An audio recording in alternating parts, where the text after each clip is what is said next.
নমস্কার বন্ধুরা, আপনাদের সবাইকে সিনজিনিস ডেলি ব্লগে স্বাগত। একটা কথার প্রচলিত আছে এবং কুসংস্কারও এটা বলা চলে যে গর্ভবতী মায়েদের নাকি পুজো দেওয়া উচিত নয়, কিন্তু আমি মনে করি ঠাকুরের সাথে কোনো রকম কম্প্রোমাইজ করা যায় না। আমি কিন্তু আমার বাড়ির সদস্যদের মধ্যে সবার প্রথমেই কাউন্ট করি আমার গুরুকে, আর আমার গুরুকে আমার মনের মধ্যে প্রতিষ্ঠা আমি করতে পেরেছি। আর বিশেষ করে এই গর্ভকালীন অবস্থায় আমি চেষ্টা করি প্রত্যেক দিন পুজো দেওয়ার।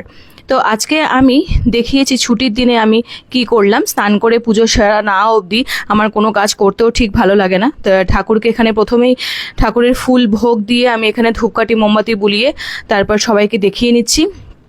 ঠাকুর, বড়মা, বড়দা সবাইকে দেখানোর পরে প্রত্যেকটা আমাদের গুরু মহাশয় যে আছে, স্বগুরু, নিজ নিজ গুরু, তাদের সবাইকে এখানে প্রণাম করে নিলাম।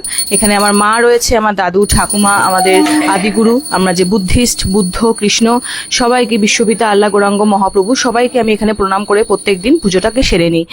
আর এখানে আমি শঙ্খটাও বাজিয়ে নিলাম। শঙ্খ আর উলু কিন্তু আমি প্রত্যেক দিনই দিই। অনেকেই মানা করে যে এই অবস্থায় পেটে যেন প্রেশার না পড়ে, কিন্তু আমি কিন্তু এটা শুনি না আর ঠিক মানতেও চাই না। শঙ্খ আর উলু না দিলে কিন্তু আমার মনে হয় পুজোটা একটা কমপ্লিট হয় না, অসম্পূর্ণ থেকে যায়। আর ঠিক এই কারণেই আমি পুজো দিয়ে নাম ধ্যান বইপাঠ প্রত্যেক দিনের মতোই সেরে নিলাম ছুটির দিনে। আর তারপরে চলে আসলাম রাতের একটু টুকটাক কাজ দিতে। এখানে আমি কিছু রুটি বেলে নিয়েছি, বেলে এটাকে সেঁকে নিচ্ছি। আমরা প্রত্যেক দিনই রাতেরবেলা এখানে রুটি খাই। কিছু রুটি এখানে আমি সেঁকে নিলাম। সেকে তার আগে আমি এখানে বেলতে বসে গেছিলাম। টুকটাক কিছু কাজকর্ম প্রত্যেক দিনের আমি আপনাদের সামনে তুলে ধরার চেষ্টা করব যে আমি বাড়িতে এই অবস্থায় কি করি। আমি কিন্তু এই অবস্থায় একটুও বসে থাকি না, চেষ্টা করি সম্পূর্ণ সব কাজই করার, যতটা না ঝুঁকে নিচু না হয়ে যা করা যায় সবটাই করি। তো অফিস সামলে আমি কিন্তু আমার ঘরও সামলাই, তাই সংসারের কোনো কাজ ওই ডাক্তারের কথা মতো বলে বসে কই আমি থাকি না, বা খুব একটা বিশ্রামও নিই না। ঘুমও আমার খুব একটা এখানে হয় না, ঘুমোতেও ঠিকঠাক আমি পারি না, কিন্তু তারপরেও কিন্তু সকালবেলা উঠে সেই অফিস যাওয়া থেকে শুরু করে পুজো দেওয়া, সংসারের সব কাজ, রান্নাবান্না, রুটি করা আমি কিন্তু করে নিই। হ্যাঁ, অবশ্যই আমার দুজন ডান হাত আর বাঁ হাত রয়েছে, আমার বাবা আর আমার কর্তামশাই।